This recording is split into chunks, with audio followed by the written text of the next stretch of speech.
2 घंटे से ऊपर का भाषण, लेकिन मणिपुर पर बोलने में लग गए 1 घंटे 52 मिनट। इतना उबाऊ था मोदी का भाषण कि संसद में बीजेपी सांसद भी उबासी लेने लगे। मोदी सरकार को जिसका डर था वही बात हो गई। राहुल गांधी अपना काम कर गए। खुद मोदी के मंत्रियों ने कैमरे पर बोला 2024 में राहुल गांधी का पलड़ा है भारी।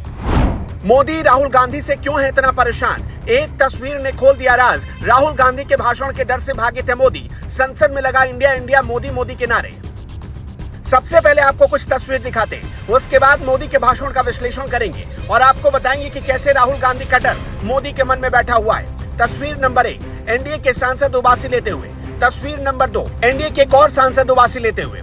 तस्वीर नंबर 3, एनडीए के एक और सांसद उबासी लेते हुए और आराम फरमाते हुए। सब इतने ऊब गए थे कि किसी को नींद आने लगी। कोई बैठे बैठे निद्रावस्था में चला गया और कोई आसमान की तरफ देखकर बस भगवान से यही दुआ कर रहा था कि हे भगवान, ये भाषण जल्दी खत्म हो जाए। प्रधानमंत्री मोदी को 1 घंटे बोलना था, लेकिन उनके भाषण की वजह से संसद की कार्यवाही 1 घंटे बढ़ा दी गई और इस तरह से प्रधानमंत्री मोदी का भाषण 2 घंटे से ज्यादा चला। प्रधानमंत्री नरेंद्र मोदी ने पूरे 1 घंटे 52 मिनट के बाद मणिपुर पर कुछ भी बोला, और वो भी तब बोला जब संसद से राहुल गांधी और कांग्रेसी सांसद वॉकआउट कर चुके थे। मोदी ने कुल 2 घंटे 12 मिनट का भाषण दिया, जिसमें मणिपुर पर 1 घंटे 52 मिनट बाद बोले, क्योंकि उनको पता था कि राहुल गांधी मणिपुर जाकर आएंगे। उन्हें मणिपुर की एक एक छोटी से छोटी और बड़ी से बड़ी ग्राउंड रियलिटी पता है, और अगर मोदी राहुल के सामने जवाब देते तो पकड़े जाते। इसलिए बीजेपी और पीएम मोदी ने ऐसे हालात पैदा कर दिए कि कांग्रेस और उसके सहयोगी सांसदों को कार्यवाही से वॉकआउट करना पड़ा।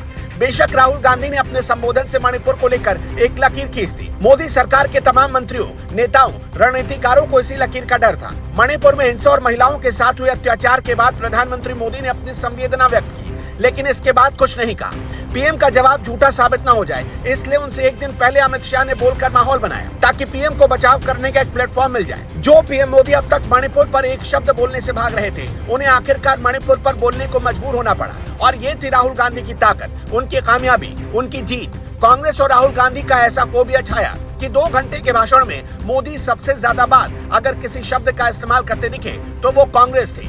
मोदी ने अपने भाषण में जितना मणिपुर का इस्तेमाल नहीं किया, उतना कांग्रेस शब्द का इस्तेमाल किया। मोदी ने अपने भाषण में 50 बार कांग्रेस शब्द का इस्तेमाल किया, 26 बार जनता शब्द का इस्तेमाल किया, सिर्फ 18 बार मणिपुर के नाम का इस्तेमाल किया, 9 बार अविश्वास प्रस्ताव के शब्द का इस्तेमाल किया, 6 बार परिवारवाद, 5 बार एनडीए, 5 बार अधीर रंजन चौधरी, 3 बार नेहरू शब्द का इस्तेमाल किया। मतलब मोदी को बोलना था मणिपुर पर, बोलते रहे कांग्रेस पर, बोलते रहे नेहरू गांधी फैमिली पर, बोलते रहे अधीर रंजन चौधरी पर, लेकिन मोदी ने एक बार भी सोनिया राहुल शब्द का इस्तेमाल नहीं किया। कांग्रेस संसद के भीतर मोदी को मणिपुर पर बोलने को मजबूर तो कर बैठी, लेकिन अधीर रंजन चौधरी को सस्पेंड होना पड़ा। कांग्रेस नेता अधीर रंजन चौधरी ने मणिपुर हिंसा पर कहा, जहाँ राजा अंधा बैठा रहता है वहाँ द्रौपदी का चीरहरण होता है, चाहे हस्तिनापुर में हो या फिर मणिपुर में हो। हस्तिनापुर और मणिपुर में कोई फर्क नहीं। कांग्रेस नेता की इसी टिप्पणी पर अमित शाह ने आपत्ति दर्ज कराई। उन्होंने स्पीकर से कहा कि पीएम के लिए ऐसे बयान देना गलत है, इन्हें कंट्रोल किया जाए। पीएम पर की गई इस टिप्पणी की वजह से अधीर रंजन चौधरी को लोकसभा से सस्पेंड कर दिया गया।